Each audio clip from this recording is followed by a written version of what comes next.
Hey guys, I am Nitin Kumar Singh. I hope you all are doing great. आज के the Hindu के हम लोग इंपॉर्टेंट एडिटोरियल और न्यूज़ एनालिसिस कर रहे हैं। आज हम लोग बात करेंगे, पहला टॉपिक जो रहेगा जस्टिस वर्मा के खिलाफ जो आरोप लगे हुए हैं। 5 स्टेट के बार काउंसिल के चेयरपर्सन पहुंचे हुए चीफ जस्टिस ऑफ इंडिया से मिलने के लिए। क्या प्रॉब्लम है वो हम सब जानते हैं। वे फॉरवर्ड क्या हो सकता है उसके बारे में हम लोग डिटेल मैनर में समझेंगे। दूसरा आर्टिकल हम लोग बात करेंगे इंडिया में इलेक्ट्रिक व्हीकल का कंडीशंस क्या है, मतलब कि मार्केट में जो इलेक्ट्रिक व्हीकल है वो क्यों कम सेल कम क्यों हो रहे हैं, और कैसे इस कंडीशंस को इम्प्रूव किया जा सकता है, और कार्बन फुटप्रिंट इसके कारण लो कैसे हो सकता है उसके बारे में डिटेल मैनर में हम लोग समझेंगे। थर्ड जो होगा कोऑपरेटिव यूनिवर्सिटी ओपन करने की बात की जा रही है गुजरात में। ये पहला यूनिवर्सिटी होगा अगर ये ओपन हो जाता है कोऑपरेटिव में। मतलब कि इससे पहले आपने अमूल में सुना होगा। कई सारे एग्रीकल्चर सेक्टर्स है जहाँ पे कोऑपरेटिव सोसाइटी वर्क कर रही है प्रॉपर मैनर में। अभी तक एजुकेशन फील्ड में नहीं था, तो गवर्नमेंट इसको लाने की बात कर रहे हैं। आज है 28 मार्च। आइए स्टार्ट करते हैं। ये न्यूज़ आर्टिकल है, उसके साथ आपको एडिटोरियल है, इसे कंबाइन करके मैं बताऊंगा। दोनों बात कर रहे हैं जस्टिस वर्मा के बारे में। न्यूज़ में क्या है कि 5 स्टेट के बार काउंसिल के चेयरपर्सन पहुंचे चीफ जस्टिस ऑफ इंडिया से मिलने। बोला गया इन हाउस इंक्वायरी क्यों कर रहे हो आप, इनके खिलाफ तो सीधे एफआईआर होना चाहिए। ठीक है, अपना डिमांड लेके ये पहुंचे हैं कि जो जुडिशरी पे जो भरोसा है लोगों का वो घट रहा है इस जो ये इंसिडेंट हुआ इसके कारण।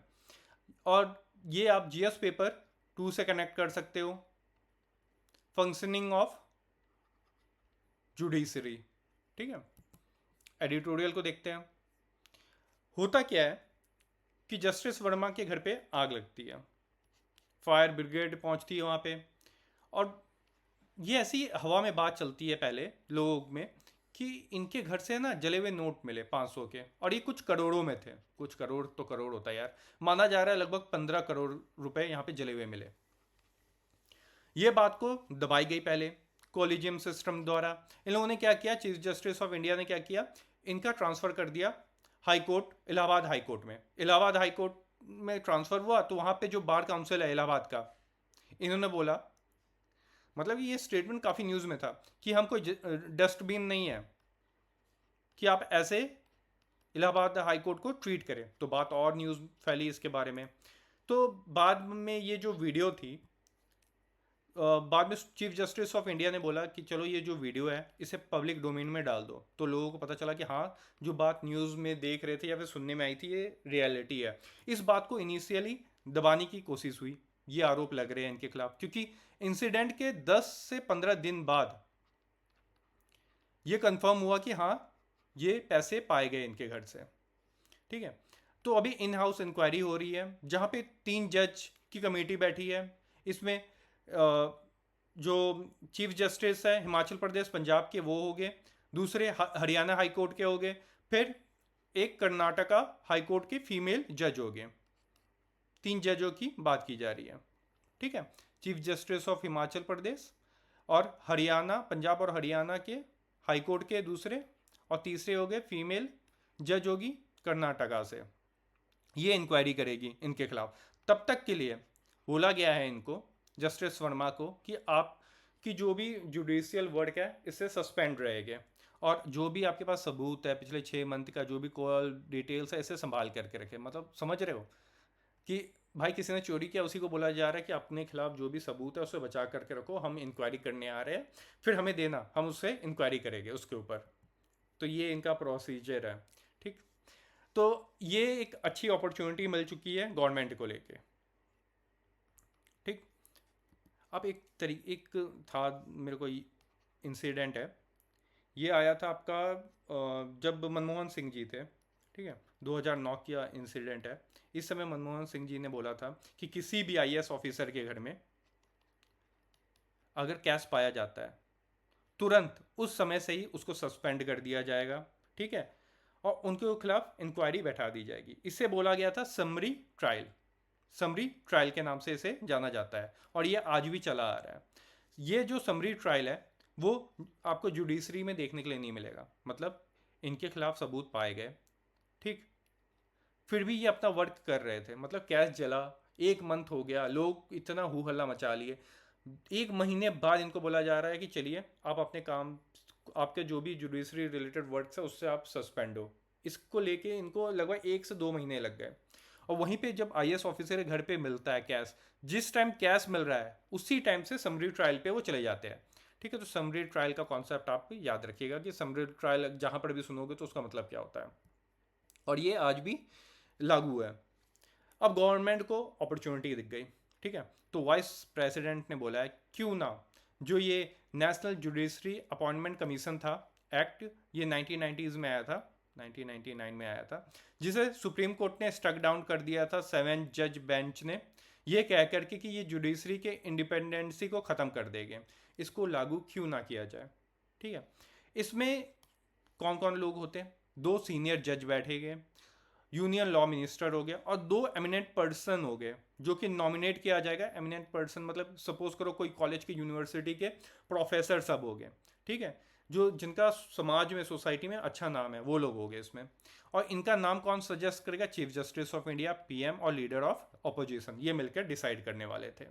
तो इसको वापस लागू क्यों ना किया जा सके?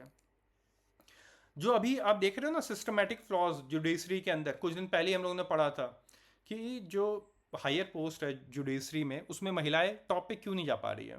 उसके पीछे का रीज़न है कि कोई क्लियर है ही नहीं इनका कि किस बेसिस पे ये अपॉइंटमेंट देते हैं किसी को भी।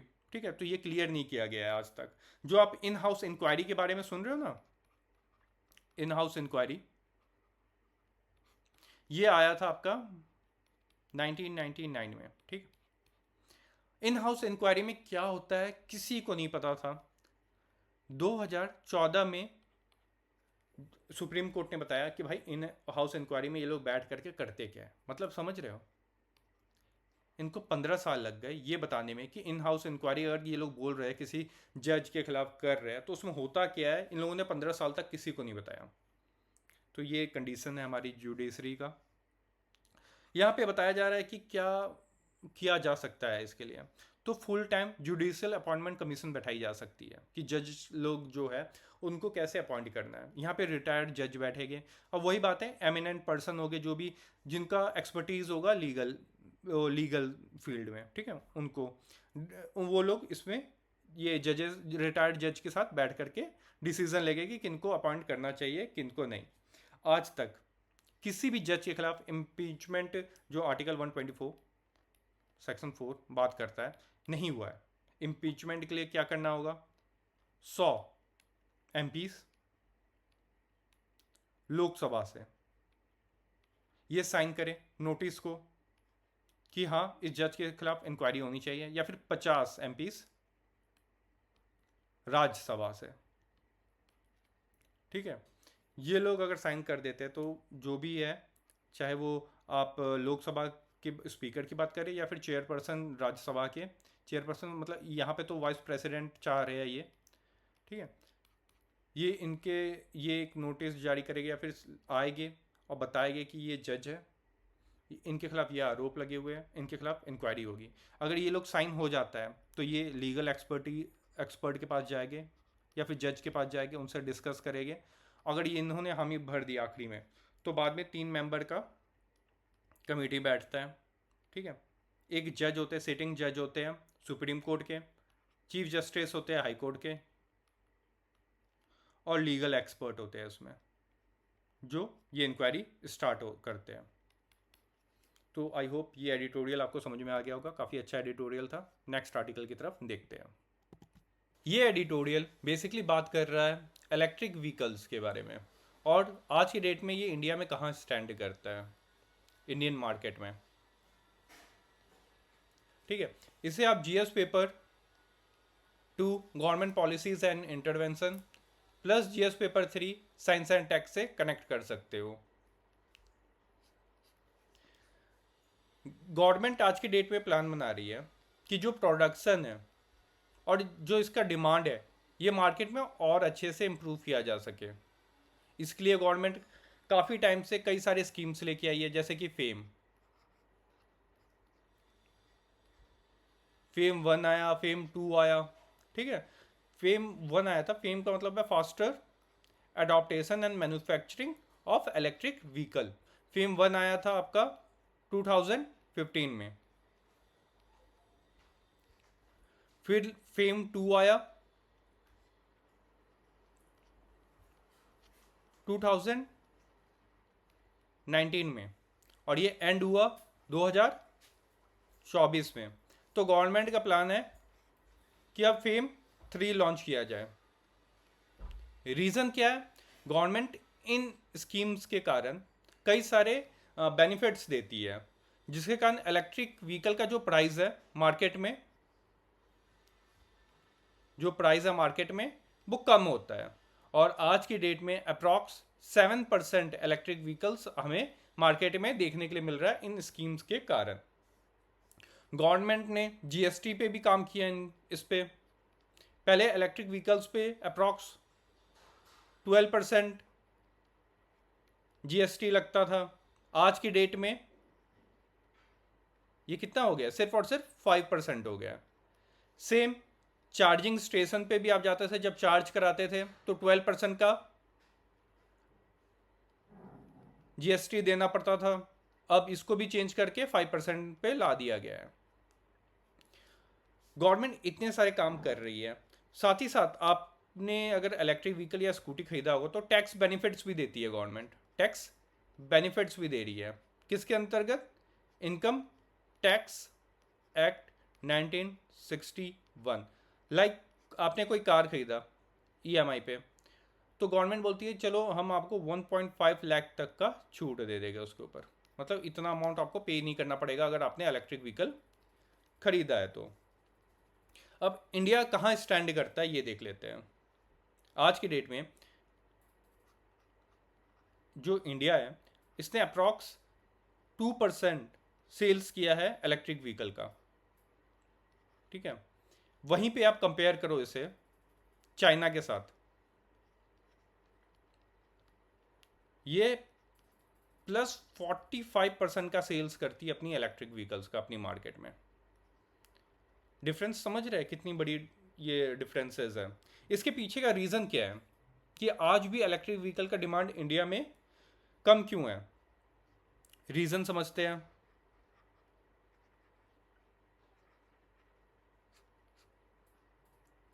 पहला रीज़न है जो मेरे को आपको सबको पता है, कॉस्ट। इलेक्ट्रिक व्हीकल का कॉस्ट बहुत ज़्यादा है इंडिया में। क्यों? क्योंकि हम लोग इंपोर्ट डिपेंडेंट है इसके रॉ मटेरियल के लिए। अब ये रॉ मटेरियल क्या होता है? मतलब कच्चा माल। जैसे कि हमें लिथियम चाहिए। लिथियम क्यों चाहिए? इससे हम लोग बैटरी बना सकते हैं। मतलब इलेक्ट्रिक व्हीकल पे आप कोई भी बात करें, चाहे वो 2 व्हीलर की बात करें या 4 व्हीलर के लिए, हमें लिथियम चाहिए होता है इसके लिए बैटरी बना सकें। और इस मार्केट को डोमिनेट करता है आज की डेट में चाइना। मतलब मार्केट का 70% बैटरी मार्केट पे कब्जा है चाइना का। और बैटरी कितनी इंपॉर्टेंट है इलेक्ट्रिक व्हीकल के लिए? ये पूरे कार का 40% का कॉस्ट अकेले ले जाता है। समझ रहे हैं? मतलब आपने सपोज करो, एक रफ आइडिया दे रहा हूँ, 100 रुपये में कार खरीदी। आई नो कुछ ज़्यादा ही है, अनरियलिस्टिक है, एक एग्जाम्पल है। उसमें से 40 रुपये सिर्फ और सिर्फ आप बैटरी के लिए पे करते हो। इसलिए कई बार आपने मार्केट में सुना होगा कि एक कार लॉन्च हुई है, उसने बोला है कि आप हमसे कार खरीदिए, बैटरी का पैसा आप हमें किस्तों पे दे देना, ईएमआई पे दे देना, जिससे जो कार है उसका प्राइस लो हो जाता है। ये हो गया। दूसरा प्रॉब्लम आ जाता है, मेरे और आपके माइंड में रहता है रेंज एंग्जाइटी।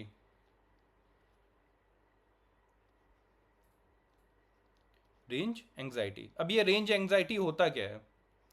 ऑब्वियस ही बात है, जैसे नाम डिनोट कर रहा है कि भाई कितने किलोमीटर तक जाएगी। सडनली कार बीच में कहीं रुक गई, क्योंकि पेट्रोल पंप तो आपको मिल जाता है डिस्टेंस पे, बट अगर मेरे को वापस रिचार्ज करना पड़ा अपना कार, तो मैं कहाँ जाऊँगा? तो रिचार्ज सेंटर्स जो है इंडिया में आज उतने नहीं हैं आज की डेट में। ये एक प्रॉब्लम निकल के सामने आती है। इसके लिए एक और प्रॉब्लम है कि टाइम कंज्यूमिंग है, कि अगर मेरे को अपना कार चार्ज करना है तो वो काफ़ी लंबा टाइम ले लेता है, 2 घंटे 3 घंटे। इसके लिए चाइना भी, इसी चीज़ में चाइना भी डोमिनेट कर रहा है। मतलब उसकी 2-3 कंपनी है।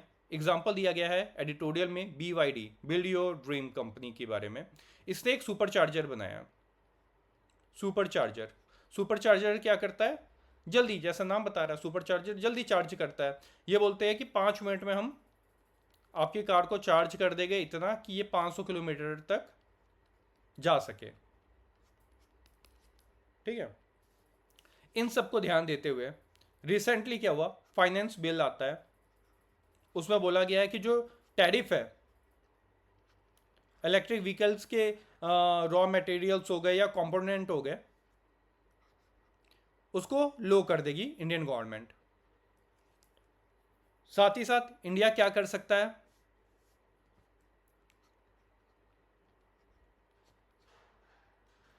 देखिए हमें अपस्ट्रीमिंग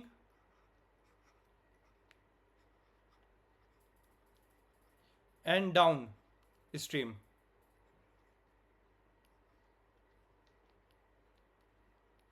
अपस्ट्रीम का मतलब होता है जब रॉ मटेरियल्स हम माइनिंग करते हैं, ठीक है, इसमें माइनिंग आ जाता है।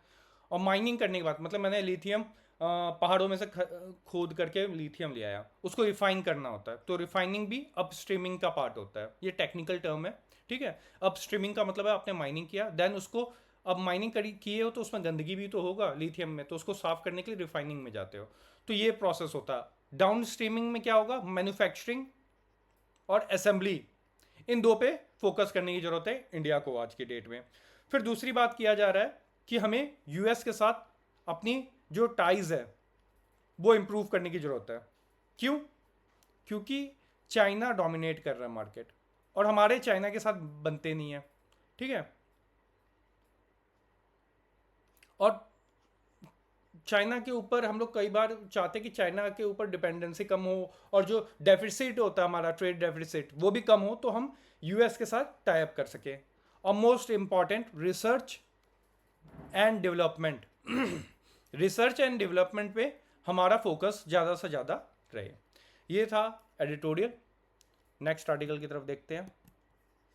काफ़ी इंटरेस्टिंग ये न्यूज़ आर्टिकल है। इसमें बात किया जा रहा है कि लोकसभा ने पास कर दिया है त्रिभुवन यूनिवर्सिटी को ओपन करने के लिए। इसमें नई बात किया है, ये जो त्रिभुवन यूनिवर्सिटी है ये कोऑपरेटिव यूनिवर्सिटी होगा। इससे पहले कोऑपरेटिव सेक्टर आपने कहाँ कहाँ देखा था, मिल्क में बेस्ट एग्जांपल है अमूल, एग्रीकल्चर सेक्टर में देखा होगा, बट एजुकेशन सेक्टर में अभी तक ऐसा नहीं था। इसे ओपन किया जाएगा गुजरात में। यहाँ पे आपको ट्रेनिंग प्रोवाइड की जाएगी और रिसर्च होगा, एजुकेशन प्रोवाइड की जाएगी। मतलब आपको यहाँ पे डिग्री मिलेगा, डिप्लोमा के भी सर्टिफिकेट्स हो गया और पीएचडी भी होगा। ये इनका नाम जो यूनिवर्सिटी का नाम रखा गया है त्रिभुवन यूनिवर्सिटी, ये नाम रखा गया है अमूल के फाउंडर जी के ऊपर, त्रिभुवन काशी भाई पटेल, इनके नाम पे रखा गया ये यूनिवर्सिटी का नाम। काफ़ी छोटा सा न्यूज़ आर्टिकल था, बट आपको पता होना चाहिए फर्स्ट टाइम हो रहा है कि एजुकेशन सेक्टर में कोऑपरेटिव स्ट्रक्चर से यूनिवर्सिटी ओपन की जा रही है।